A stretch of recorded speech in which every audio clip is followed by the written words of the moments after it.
అయితే ఈరోజు మనం కెస్లాపూర్ రావడం జరిగింది. మీరు ఎంట్రన్స్ నుంచి చూసుకున్నట్టయితే రోడ్డు కూడా మొత్తం కూడా గుంతలు పడి ఉన్నది.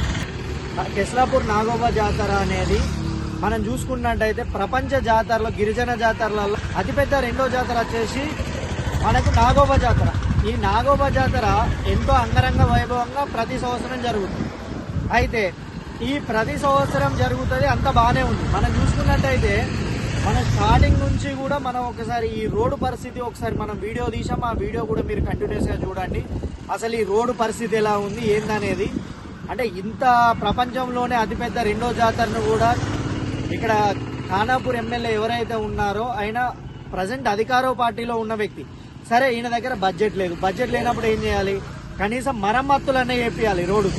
ఎందుకంటే కొన్ని లక్షల మంది మన రాష్ట్రం నుంచి కాదు, తెలంగాణ కాదు, చుట్టుపక్కల రాష్ట్రాల నుంచి కూడా గిరిజనులు కానీ ఎవరైనా కానీ ఇక్కడికి తండోపతండాలుగా వస్తారు. ఈ జాతర వచ్చేసి మనకు 10 రోజులు ఈ జాతర మనకు కంటిన్యూస్గా జరుగుతుంది.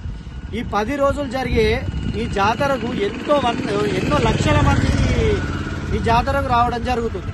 అయితే ఈ జాతరకు వచ్చినప్పుడు కనీసం వాళ్ళకు రోడ్డు సదుపాయం అయినా క్లియర్గా ఉండాలి కదా. సరే, మీ దగ్గర బడ్జెట్ లేదు. బడ్జెట్ లేనప్పుడు కనీసం మరమ్మతులనే వేపియాలి కదా.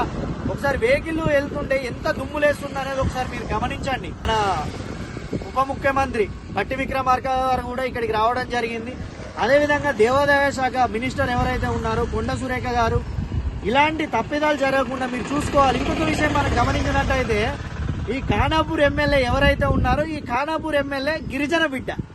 ఈ గిరిజన బిడ్డ అయినప్పటికీ కూడా ఈయన గోండు వంశీయుడు. ఈయన అయినప్పటికీ కూడా ఈయన రోడ్లు వేపియలేదు. మీరు దీన్ని ఖచ్చితంగా గమనించాలి. ఎందుకంటే ఎవరికి గిరిజనులు అని చెప్పుకున్నప్పుడు గిరిజనులకు సంబంధించినటువంటి దేవాలయాలకు వస్తున్నప్పుడు కనీస రోడ్డు సదుపాయాలు కల్పించాల్సిన కనీస మినిమం దృక్పథం అనేది మన బెడమ బొజ్జ గారికి ఉండాలి కంపల్సరీ.